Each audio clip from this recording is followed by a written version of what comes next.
তো সবাই কেমন আছো? আশা করি সবাই ভালো আছো। দেখতে পাচ্ছ কাঁকরোল আর আলু দিয়ে দারুণ স্বাদের একটি রেসিপি করে দেখাবো। তো প্রথমে আমি কাঁকরোলগুলিকে কুচি কুচি করে কেটে নেব, আলুগুলিকে কেটে নেব। আর এই ভাজাটার মধ্যে দেব হচ্ছে মাছের ডিম। এই দেখতে পাচ্ছ মাছের ডিম।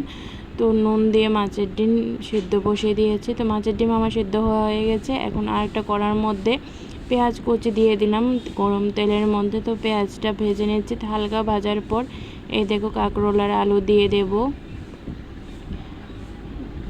দিয়ে খানিকটা নাড়াচাড়ার পর এই দেখো মাছের ডিমটাও দিয়ে দিলাম, নুন দিয়ে দিলাম।